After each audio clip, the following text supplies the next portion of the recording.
Scheiße ist ours, man.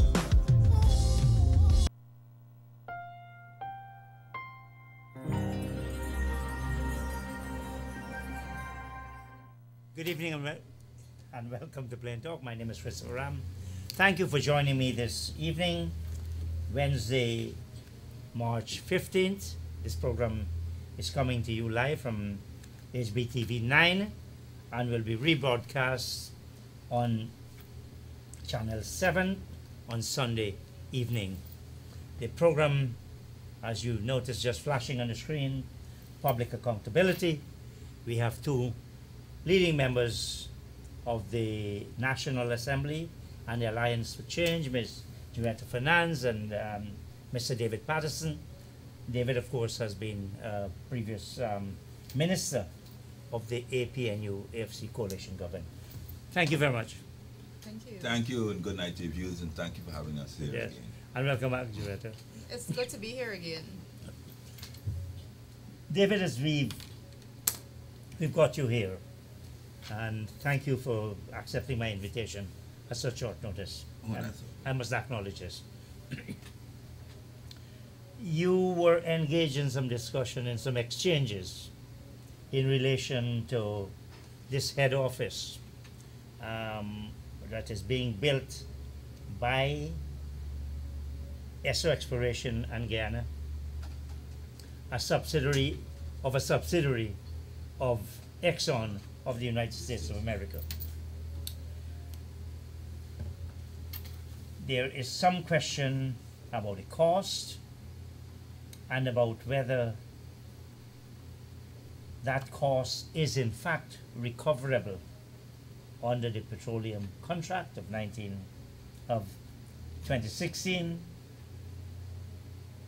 and if it is recoverable, I don't know if you know the details, which of the three authorities in the Annex C of that petroleum agreement would allow Exxon to recover those costs. But tell me what you know of this head office. Well, Chris, what I can say is, what I can say, I became aware of the Exxon proposing to build a head office in 2018. Obviously, I can understand because at the time they said they were renting. So Routledge was right. Routledge was right that it started with the previous request. The request to build, I think, started I think around mid 2018. Yes. At that time, there was no discussion about cost recoveries. I mean, from my end, my ministry, there's no recoveries about anything like that. There was an initial discussion on location, and I could distinctly remember at that period in time, I was always, and I am particularly still very strong on our zoning. I abhor how we do things in Guyana, whereby you can build anywhere. So you know what I mean, and there's no consideration. You mean you can put up a farm in the middle of Georgetown as a way we would. So I had always said to my colleagues and to Exxon, well, of course, if you're going to put down a headquarters, I mean, we should be in a correct zone. We should see what it is and have the discussion. And they, of course, agreed with that. That was the initial discussion when it came by when it was raised.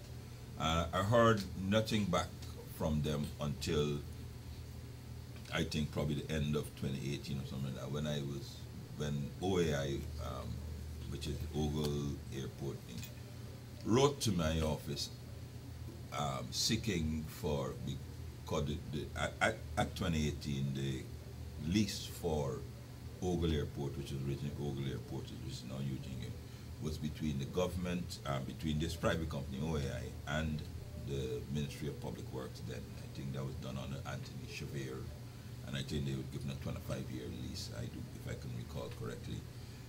So I heard, I received this correspondence from them seeking for us to extend the lease because they had already entered in the MOU with Exxon to lease 10 acres. That was the initial number they had in it for 50 years. And I think Exxon's attorneys would say to them, hold on, you don't have a lease for this airstrip for 50 years. How can you be entering into us for 50 years? So having got that, I immediately, and of course they asked for a few other changes to for what the company can do. Who was? This is OAI. OAI on behalf, because they had already entered the MOU. So what I did. So they entered into an MOU without permission. Right, from the ministry. without any consent. So I would have received this letter. Just to have a copy. You know, I should have a copy of everything, Chris.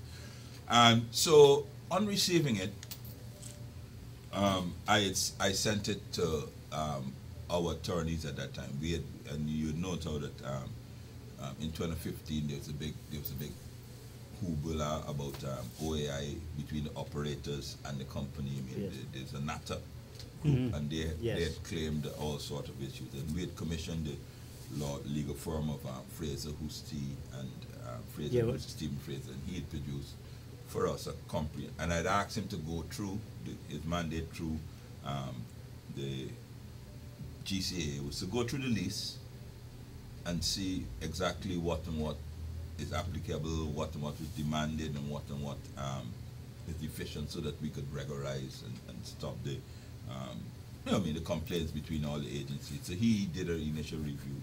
So when I got the request, I once again sent it to him to say, Mr. Stephen Fraser, can you please advise me on this request, on this legal request? And if you know Stephen, brilliant lawyer, I mean, he sent back a three-line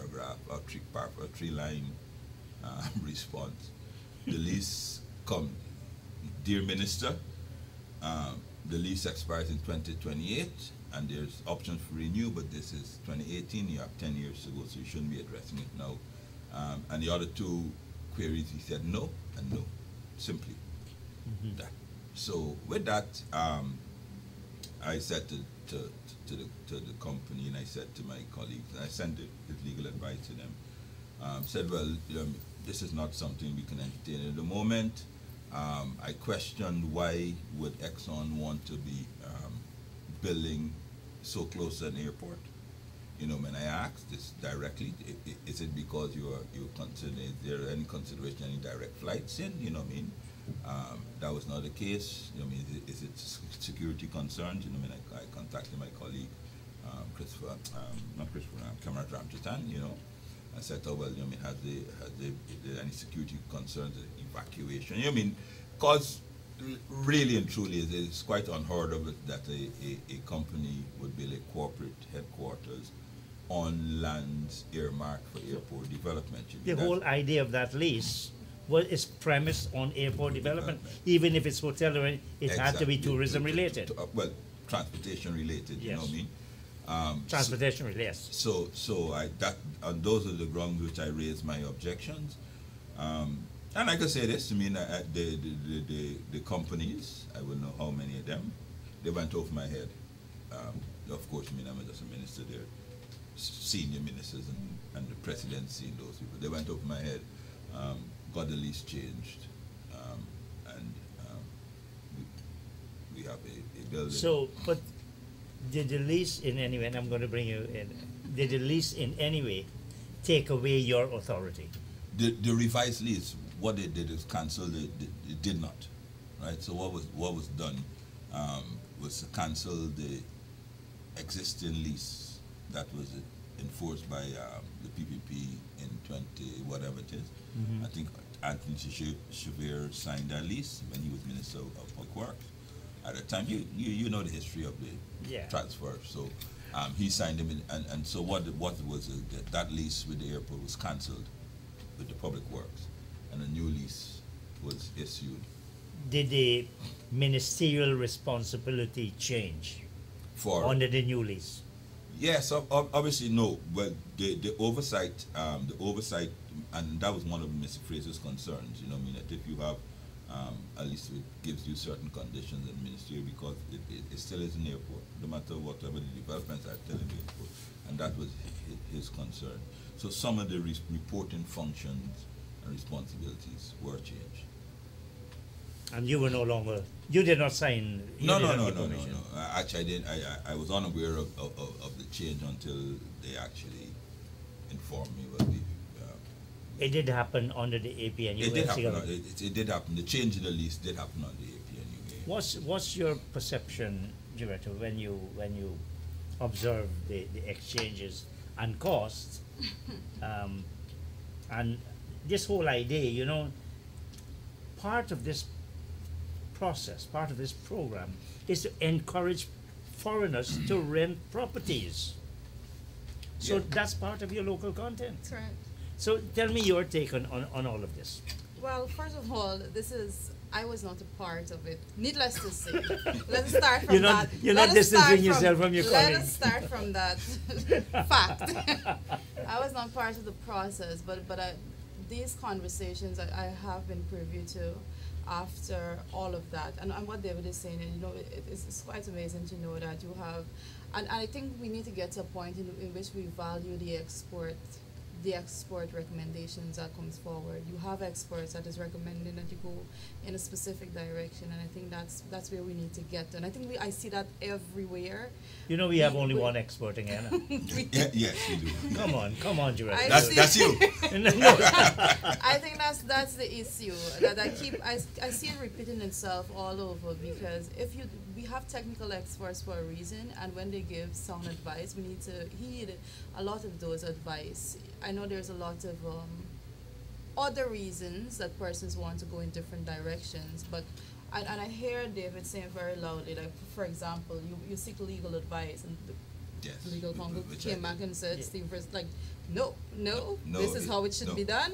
Yep. And I think that when you have those technical experts, and this is one of the things that I think I hold very dear, is that I don't ever pretend to know everything, but I value the input of technical experts in everything. I think once you surround yourself by those persons, we should not be making mistakes, if I Yes. can say it like that.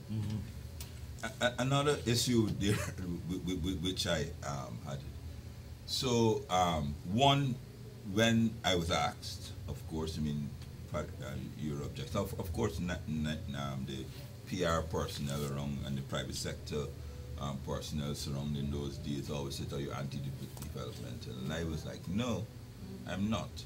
But I'm saying I said it out that if Exxon is multinational corporation is going to build a complex, let us give them a virgin piece of land. That's my and I made it give them a virgin piece of land.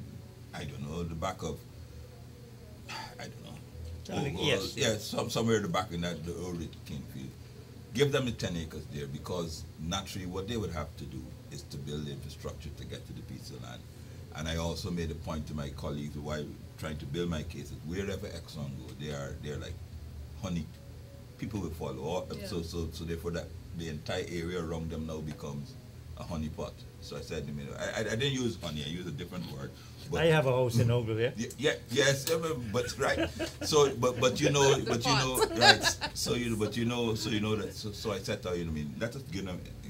Why is it? Because I objected strenuously. Why is it that this big company can come and benefit with our infrastructure, that Ogle Road? Yes. And you remember it while during construction. I don't know what's it like now. I know that it was breaking up and those things like that. And then they needed to get another piece at the back just before the entrance of the LBI compound, so that they could get. I said, why is it that we have to be investing our money? Because of course at that time we had no oil, and and the Minister of Finance was very tight, or was stringent with the money he would give me. So I knew that there's no way I could go to him to say that I would like to build a road here just because they would like to do their headquarters.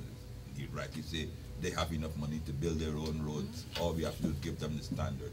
So that was my my position. Of course, I said it went over my head, and obviously these things happen. You should know. Additionally, they had already advertised, because what they said to me and what they do, that this process takes long, the procurement process. So by the time they had the MOU, they had already advertised internationally in Houston, because the architects are from Houston, You know what I mean? And that was something I objected All to. part of your local content. Right, you know what I mean? I also objected. I also made mention to them saying that, you know what I mean, you're the design, you're designing for Houston standards, you know what I mean? We don't have, we're not a temperate variations and those things like that. So nobody locally got it, but, and they had already advertised in Houston and worldwide. And they were about to sign a contract with a foreign company to come to Guyana to build this headquarters there. And I vividly remember going to a conference. I gave the opening speech at the conference, you know what I mean, and I made it quite clear that that when they speak about wharves and these fancy umbilical cords and oil and gas, they always say that the guy needs to have the technical capacity. I made it quite clear that I would object, strenuously object, if a foreign company comes in to build an office, which we've been building buildings for so long. They took the objection seriously. I got the message back through the same sources that you would have, saying that they're now going to advertise it locally. I can recall, that is why I know the cost well, because I asked, well, how much it's going to be. And I personally called in the larger contractors personally into my office and said, listen to me, I have gotten Exxon now to advertise locally. Individually, you can't win it. Form consortiums, right? And I think that and if Exxon would be honest enough, I think there were 4 or 5 consortiums with local persons were formed and tendered, and I think Nabi, who's a local company, and the Trinidadian company won it. That I know for sure, that happened. So I know for sure. I mean, I hear them saying that what the number they told me was only for 1 year. You saw that but typical PPP, when nothing changes, the same plans, the same building, just the government change, and of course now they said, oh, when I asked, when they give me, and when I told the contractors, and you could ask them, the contract was only $50 million, but they said, oh, they only said that was just 1 year. It's a 3-year contract, so they put $150 million. Well, this is all very interesting. Very. Anyway, so we could take a whole day talking about that. Let's indeed. move on. Well, you've raised some serious issues. You've raised some really, really serious issues, because there's still an outstanding point. Whichever minister or whoever jumped whoever minister ahead, you still had to have a license signed by the president. And the question then is, did Esther Exploration and Guyana get such, and if so, from which president? It's also interesting, the approach in 2018. We didn't have many discoveries at that time, and they wanted a 500 persons head office. Right, two blocks, two separate blocks, 250 something else smelled fishy. Quite seriously, Chris, I didn't question, because they're building it, and from where my standpoint is, as a minister, from my understanding, when they approached me, is that they're building it. I mean, and the cost recovery and those things like that wasn't even mentioned when I. Well, that's the other problem. So if they wanted to build it off their own funds, they want to build 1,000. Well, they're not building off their own funds. The Exxon has lied its way into this country. Yeah, so, anyway. So yes. And the fact that they were building to that, for that capacity, yeah, it just gives the blatant, it's plain as day for me, that they knew exactly something what, more than we did. You mean? And I still, what was to come. Yeah. That was information, so we're just getting backdated information as it goes along. I want to ask you about this one person, one purpose or all purpose electronic card. The one card. The one card. Yeah, everything is one. You know One, what I mean? it's Like the they iPhone. only left us one Guyana card. Yeah. So that's how I see No. it. Anand Gulsaran, former Auditor General, columnist, very serious, very experienced professional, has said it is illegal. So we have the question of illegality. And here is a risk. You have a card, you have apparently all your data on this card, your banking data. Suppose this is hacked in. What happens? Tell me your take on this card? Well, I think I can put it forward quite simply by saying, with all the money that has been injected into the country to date, since the PP took office in 2020, you know what the budget is looking like every year. With all that money that has been injected, the government has yet to achieve, particularly when it comes to the education sector, is yet to achieve smart classrooms throughout the country. Let's move from that standpoint. And we hear the very government that was not able to achieve smart classrooms throughout the country now comes with this big announcement of this one card.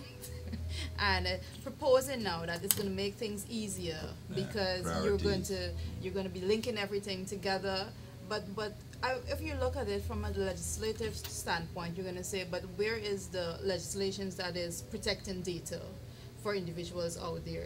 Non-existent, basically. So how do you even make an announcement without like that without going into those things?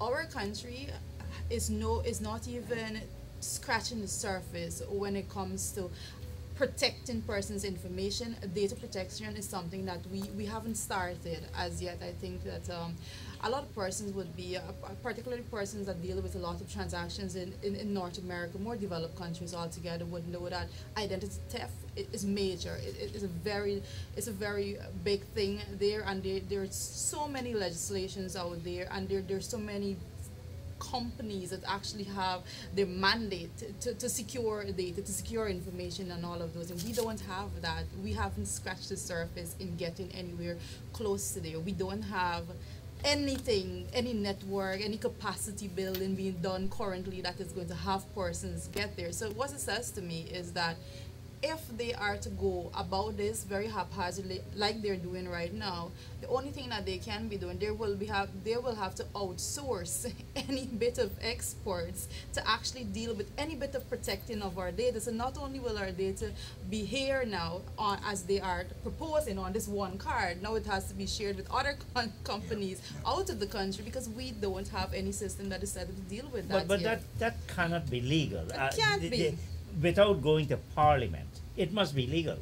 But well, I do think, Chris, that first of all, no one really knows what. I mean, they've given you some tidbits, tidbits, but no one really knows what the outcome of this one card is. And I'm sure the second that persons figure out what information they want from you, I'm sure somebody will go to court. Well, you're talking about serious privacy issues. Yes, privacy issues. And an individual has a right to protect his or her privacy. Yeah. And if you were to say, I'm not taking part in this, Exactly. what would the government do? Well, that is the whole thing, because they're asking that you link banking information with your driver's license. Also, when it comes to social information, all of those things going on one card. Your medical and all these things. No, so sorry. if they're replacing your driver's license, it means that it indirectly means that they're mandating you to take part in the use of this. They can't just do card. that. That's what they're trying to do. But you have to think about it. Your driver's license is renewable every 3 years. Correct. So they're gonna dispense that there, you know what I mean? But Chris, here is what happens. They come up with these ideas, and in theory it sounds good to their supporters. And I give you another example: one laptop per person. It sounds good. Let us give every Guyanese a laptop, and they said great, and they go and they buy 400,000 laptops. When they give the laptop, there's nothing, there's no connectivity, there's no plans in place, there's no repairs, there's nothing at all. So these are just like gimmickry things. You know, and you think this is it's $34 million or something? Where's Where's that money coming from? Well, the whole thing is, I don't see us even going to any place with this thing. But they've signed a contract. Mr. Ram, with all my young bit of experience with Young PPP, with the PP administration, all that will be done is this money will be expended and no card system will be in place. That wasn't in the budget. No, it was not. It was not. So where is this money coming from? It was not in the budget. I assume the natural resources fund. I mean, because that's just like a pot of gold which they can stick into. There's no obligation to explain to how they use it. Well, But that it can't come from that because that still Can't. had to come in the budget. it can't come from that. It can't. That still had to be in the budget. The question is, where is altogether. this money coming They'll from? bring a supplementary. Yes, that's what they They always will, do. they No, will bring a well, supplementary. you can't bring a supplementary direct for money from the natural resource. You will Look, be it's a mystery. surprised. It's a mystery. Or they bring a contingency, Chris. They say Yep. it was the emergency, that's the exigency of the situation, and they could say they spent it, and therefore they're coming to replenish the contingency. I want to ask you another question. You know, there's so many issues. The new cycling gun is churning rapidly. This stadium we're building, again, how was that determined? Where is this money coming from? What role has Parliament played in this? You tell me. And specifically, which one you're talking about? Because The Palmyra one. The Palrima Stadium. okay, so because I asked which one because since 2020, I know the Minister of Culture and Sports, Charles Ramson, has been preaching one song every single budget that he's building these mini stadiums in these three locations, right? What's a mini stadium? Well, that's how it's referred. I think that's the direct wording of it that is being referred to in the budget books that he's speaking about. And what you would note, and I always tell people to take heed of the content of the budget, because in 2020 when he was singing out to the media, I think it was $10 million that was allocated to the actual study to Yeah, be done yeah. for them to decide on these things, you know. So you're making these big announcements and all of these things. Absolutely no work being done as to say what is the determining factor as to why What the you are outcomes. putting this here. All that we're seeing right now, and it's not just that, it's the majority of the projects that they're undertaking in that manner is just to spend money, Yeah. without no thinking behind it. And we do know that they have a tendency to do that. For example, we have the state on the West Coast, for example. It's a similar set of behavior. I think it's a behavior pattern that you can see when it comes to just making the decision without actually doing much research or much.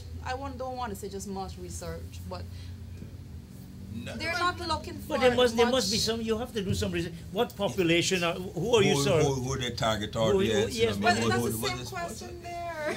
You- Question on the I have- West I- Coast. Yeah, you mean, oh, you come the Yes. track And that's there. a Yes. that's a far more populated area. Yes, Yes, yes, yes. exactly. And yes, that place, yeah. most times you pass, there's nothing ever No, because is happening. Because of the course, athletes are not athletes there. not there. You know. But Chris, you had this discussion the last time I'm here. Last year, they produced their budget, and the Minister Edgehill and all the houses and water and all them.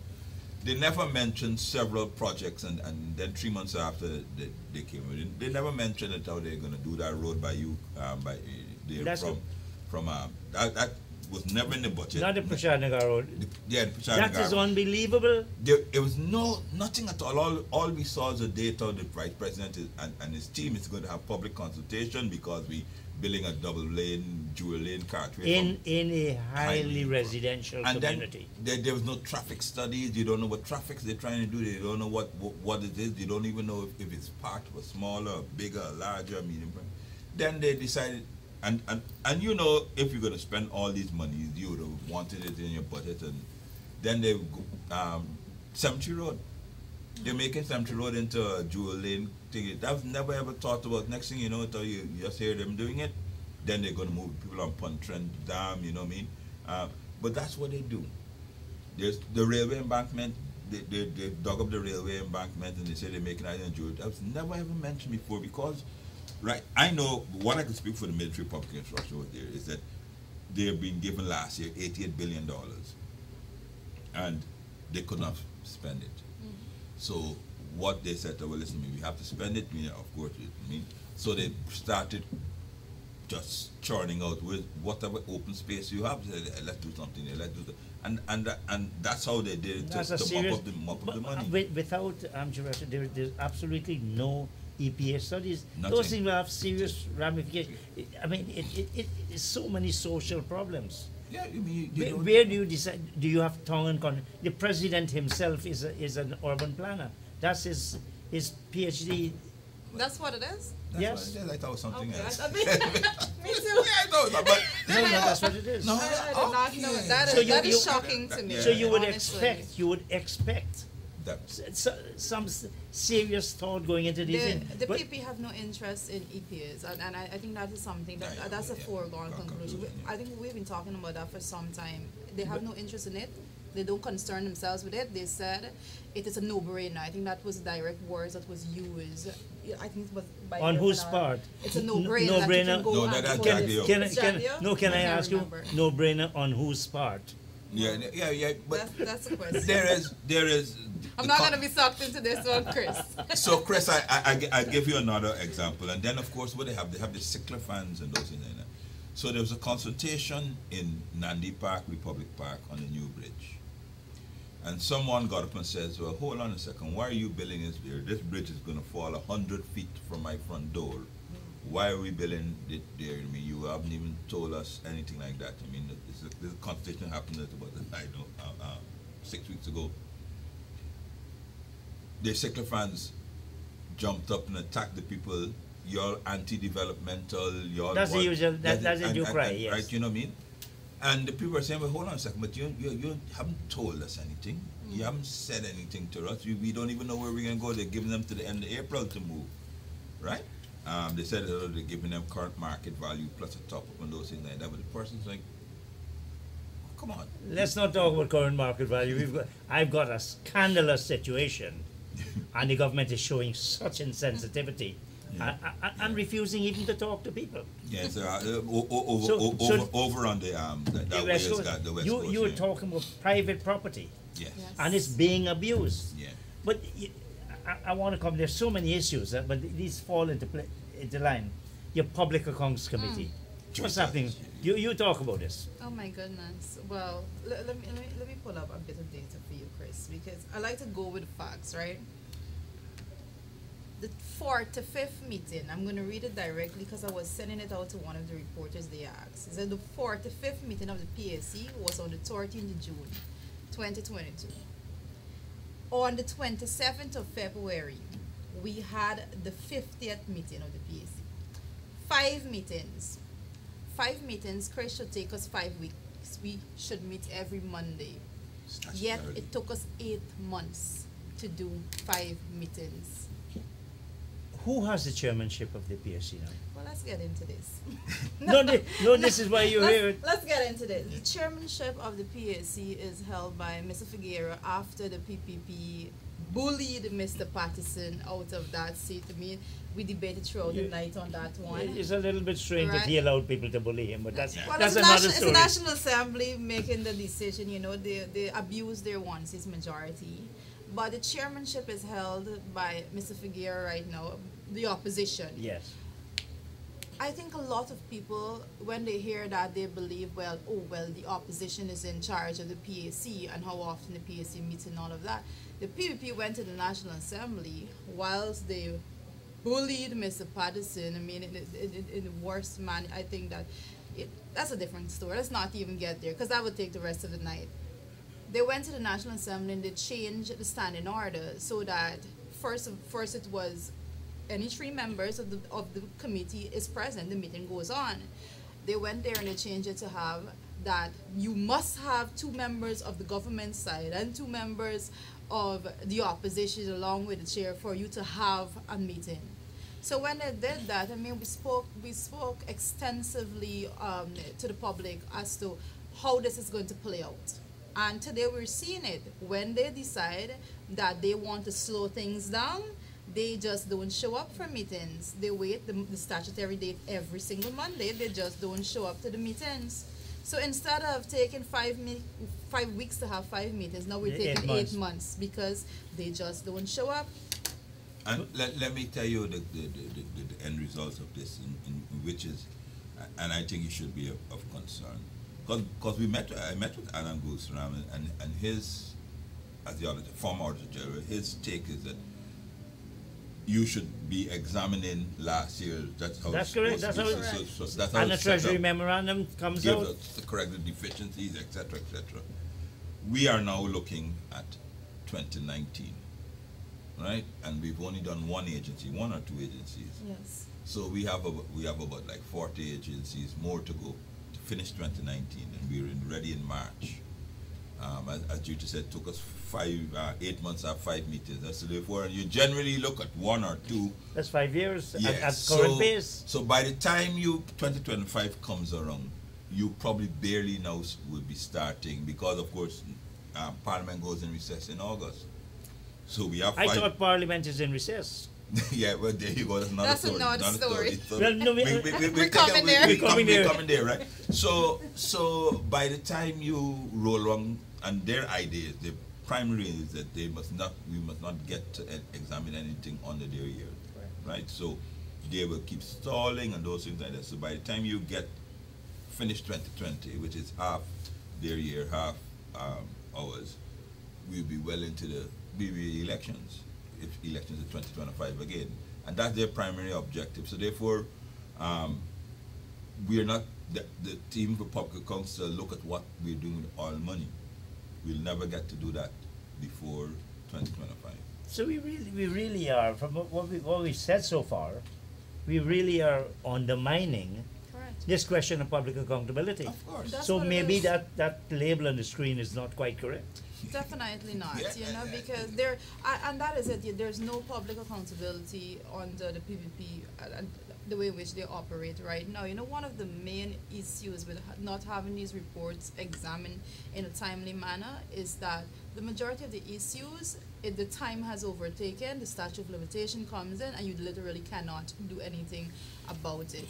So it's like we're just there going through the motions for a lot of them.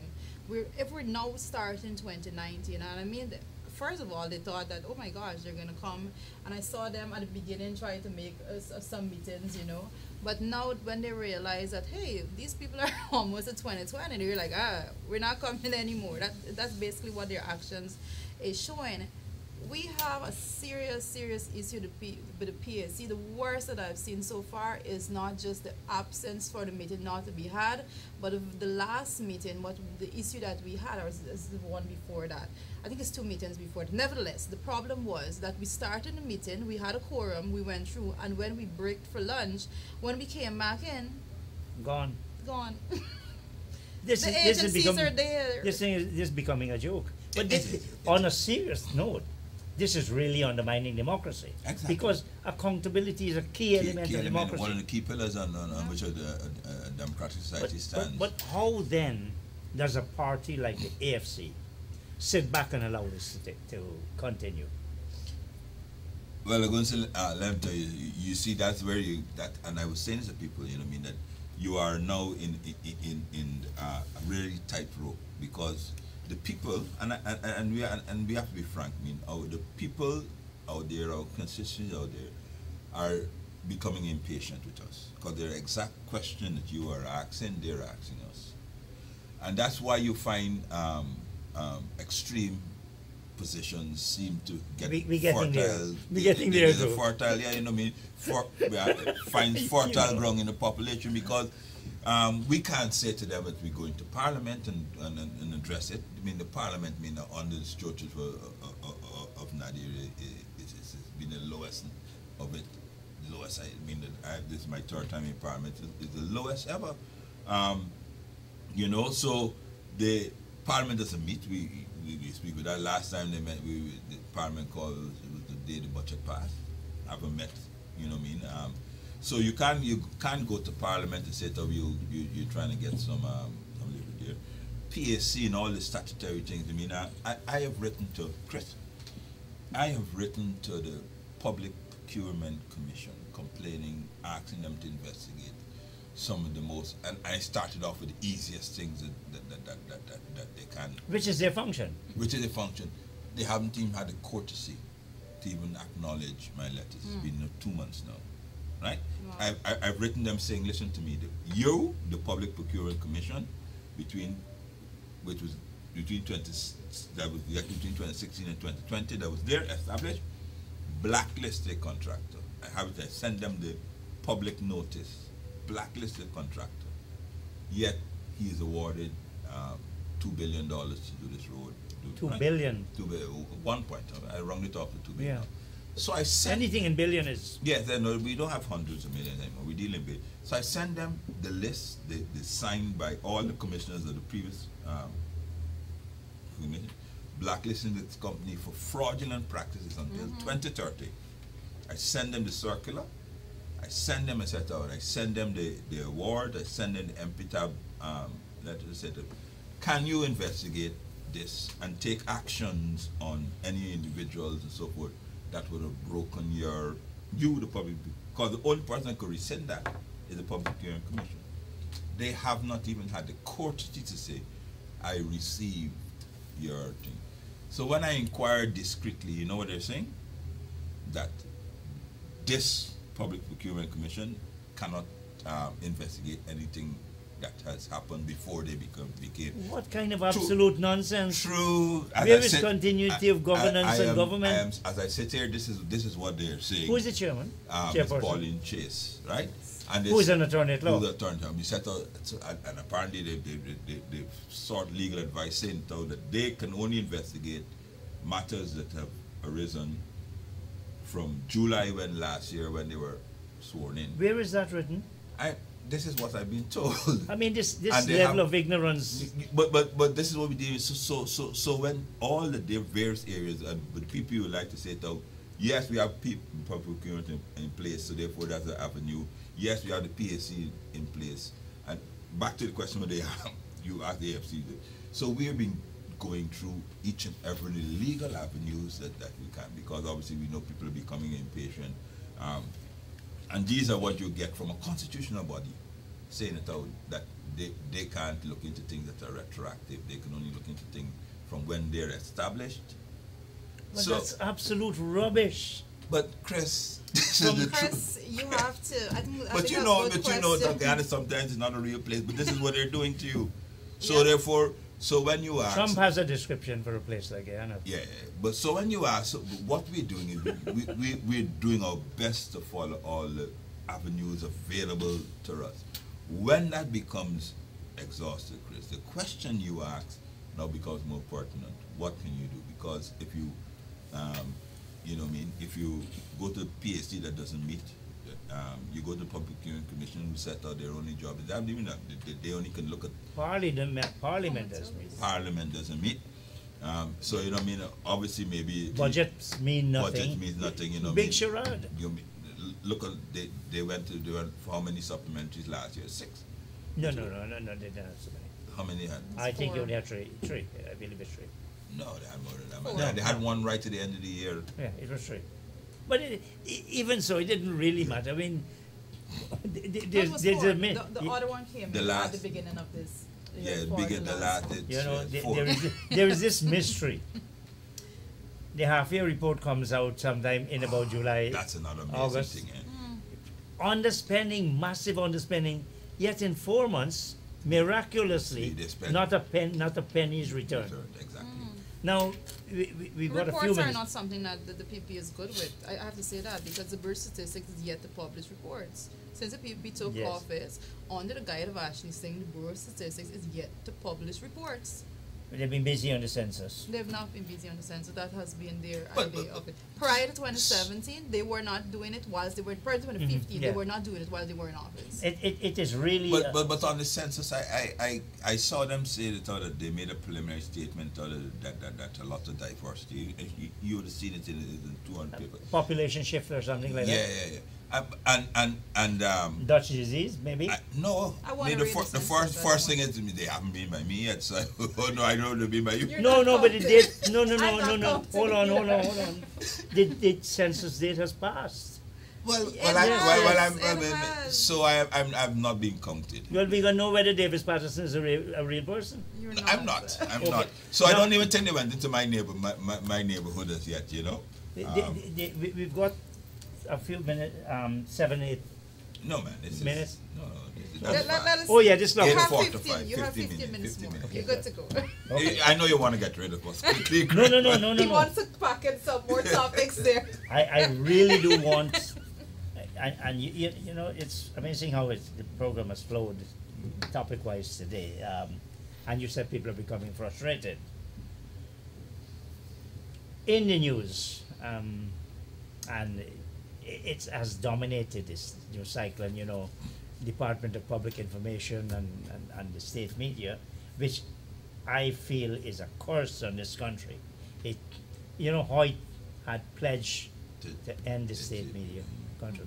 Now, Ogunse, the WPA, at a meeting in Buxton, Correct. at which I think the leader of the opposition He spoke, was in attendance. That's correct.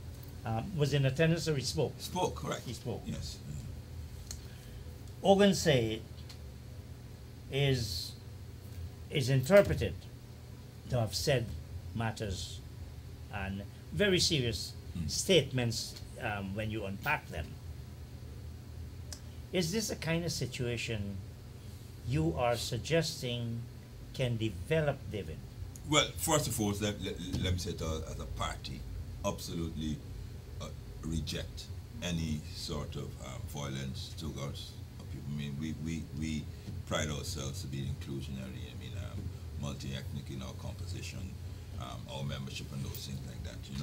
So, any statement that would incite any violence. Did you interpret it as inciting violence? No, I'm coming there. I just want to let you know, make you know, because obviously you mentioned the state media, and they are like that. They pick up on one word, and those things like that. However, if persons, I alluded to it, if persons do not, the people are becoming extremely frustrated. And the first persons that they will become frustrated at is us politicians, and I include myself. But firstly, the politicians in the opposition.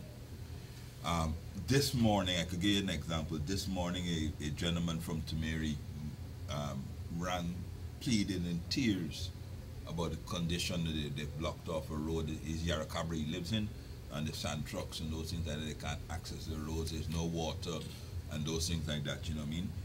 And he's been on me for the longest while. I mean, I promise I went up and those things, and I've been speaking about it, writing, raising it, and nothing has happened. And this morning he rang, his car stuck in the sand, and he rang in tears. And he's exercised his right to speak to his constituency. I mean, he said he's having a running battle with Gaiwa to try and get them to get some water in, because of course they use the creeks and the flowing water, because of the trucks traversing. That's now it's not usable. So when he reaches the end of this line, right, topics like what is happening and those things, that becomes more acceptable to him than the lines that we are advocating. We all the lines will change. And yourself, Chris, advocating to follow the rules of the law. I mean, to protest it's a constitutional right, but do that faithfully and those things. But we're reaching there.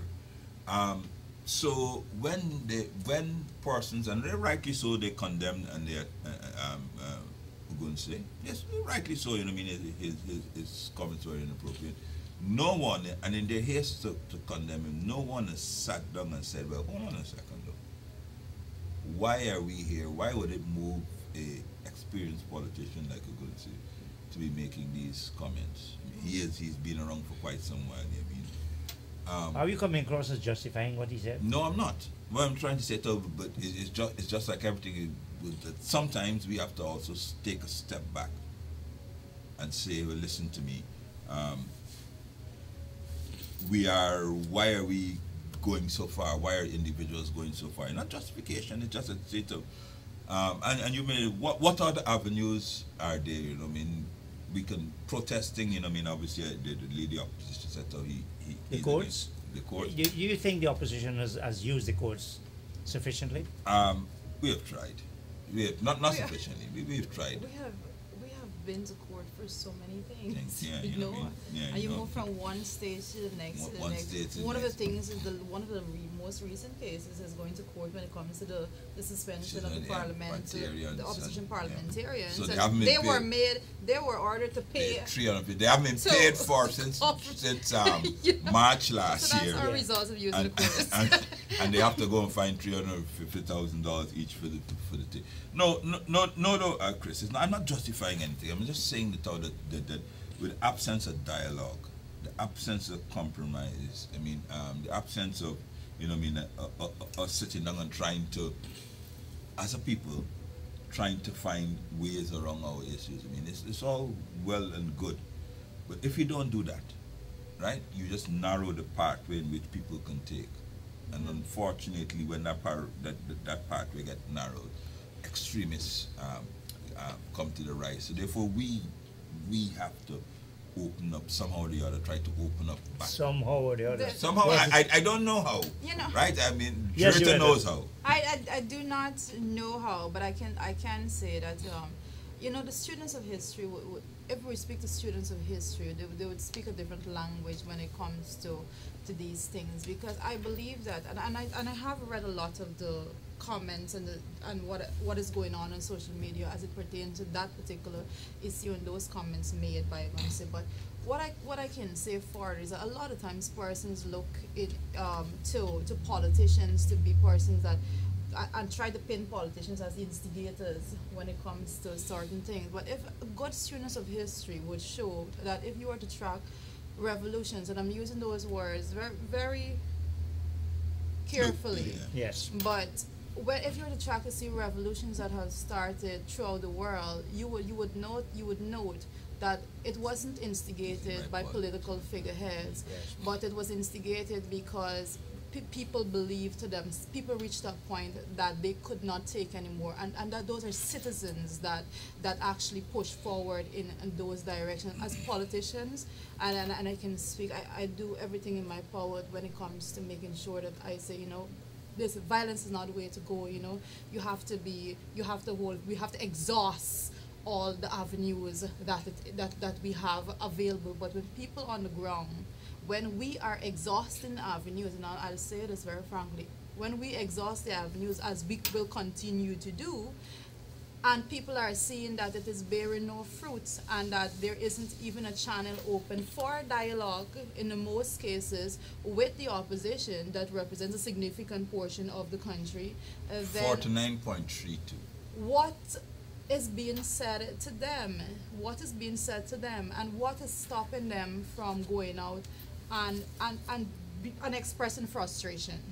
Well, but there's a way, as David said, there's a way to express your frustration. No, Yeah, but there's a way, and we will express our frustration to Frustration. all the legal channels that is there. Violence is not the answer. But, Violence is never the answer. but hear this, Chris. You know, I mean, and there's always an elephant in the room, and when you speak to the PPP and those things. So, according to they have won with 50 point. I had it written down up to Monday. 50.69% of the votes. Yeah. The overall vote.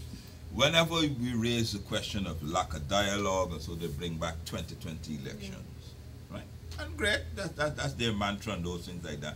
However, 2020 elections was not That all doesn't move. That does not move the country forward. No, but it doesn't. But But what they do is every single person that would have supported the opposition, the now opposition, is being punished for what they perceive happened in 20. Not so the entire, all the supporters. So they call collective punishment. So therefore, obviously, they set out that you attempted to rig or you rigged or whatever it is like that. So if you voted for Jurita and Patterson, you are collectively responsible. So that's really is what's happening now, you know.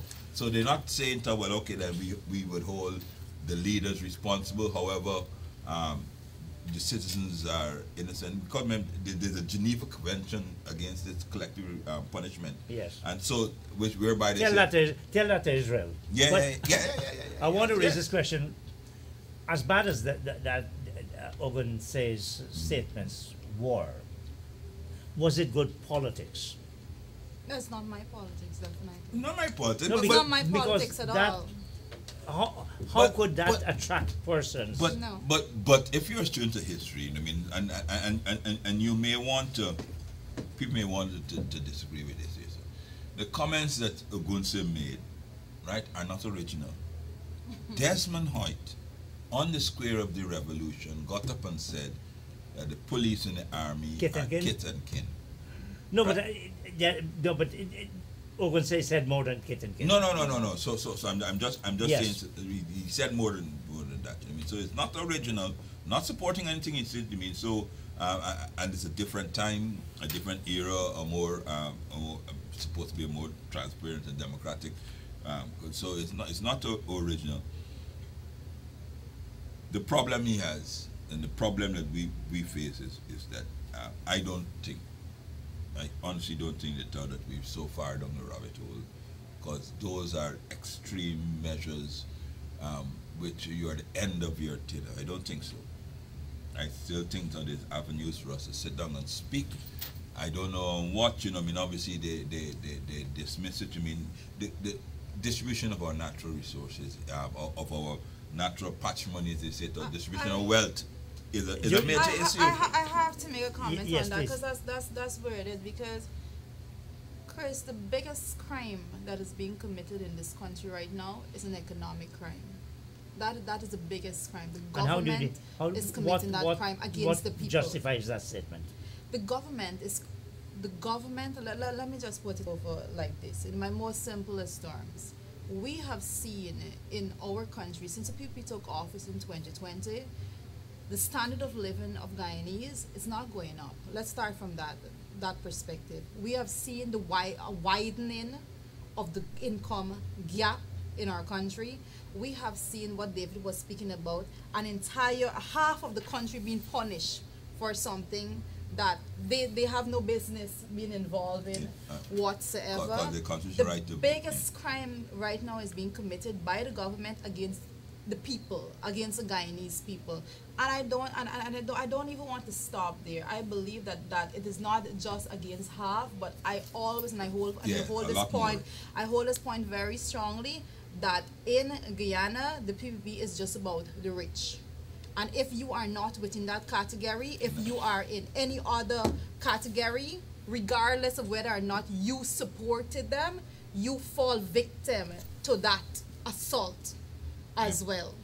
But Jagdeo has said that we're in a capitalist economy. In other words, he has created a capitalist economy. But those still, people need to understand that. They need to understand, because they go to these people, and I think the point has to be made over and over again. They go to their base and they continue to say, oh, we're doing this for you. No, if you are not within that capitalist section of the society, you are not being catered for by the PPP administration. Yeah. And that is the biggest crime. That's how I see it. That is the biggest crime being committed. Food is being taken out of people's mouth every single day. we still have the problem, whether it's PPP supporters or not. But you know, it's one of the strange things about people. They support their oppressors. Oh my God. Yeah. That has been the history of Ghana. Well, the history of the world, actually. Yes. Yeah, History not only a Ghana. sort of kin selection Because, kind of because set I mean, up. what does a stadium do to the standard of living of the people here? Yeah. But Absolutely Chris, nothing. Chris, The airport Chris, as well. Chris, no, That they Chris, propose yeah, it. Chris, yeah, they put in the airport Region there, 6. in Region 6. You know, Airport in Region Well, come on, I mean, If, What does it do to the an standard of international living? airport, right? An international airport. And I've heard comments that a lot of Barbadians come, but they can't fill a flight. We can't even get, I mean, as much as we are in this country, we can't full flights from other than North America and those things like that, you know what I mean? I don't think there's been enough Barbadians coming back on every single flight to make it feasible. In the world. No, There's a war on the classes. you and think the about lower it. It is a class it's- issue. Yeah, That's what it There's is. no question. There's no question that there's an income widening Disparate, yeah. and disparity. There's a wealth widening and disparity. So what would you say? Complete I- depletion of a middle class. It You- doesn't exist right now. in my I always assessment. like to say it. I know every time. So, Yes, but I always say, so what in 4 words? How would you address that at Param? I think you've got to deal with the issue of the minimum wage. You have to make sure that there has to be social expenditure, social infrastructure. Always. The question of education and health are critical. Yeah. Equitable access to those And things. of course, equitable access to it. unless you do those. But on the question of the minimum wage, there's a what they simply say that I know we have to wrap up here is that if you raise the minimum wage, you're going to get inflation. But we have inflation. Look, you know. You don't raise, you have him. You cannot say that, Chris, when you are injecting almost $800 billion into the economy. But you know, we heard the story, David. We heard the story when we had that wage issue in the 90s. Yes. Everybody says, oh, this is a 26.9% increase in public sector wages. Yep. When we had a massive public sector, it did not create this kind of problem. But we're going to have to come back and talk. And we have to. And, if you want to ask the questions. Next time I think we start off asking you the questions. What would be your suggestions? Jonathan, David, thank you very much for coming and playing talk. It's been a lively conversation. Operators and viewers, thank you, good night, and I'll see you next week. Good night.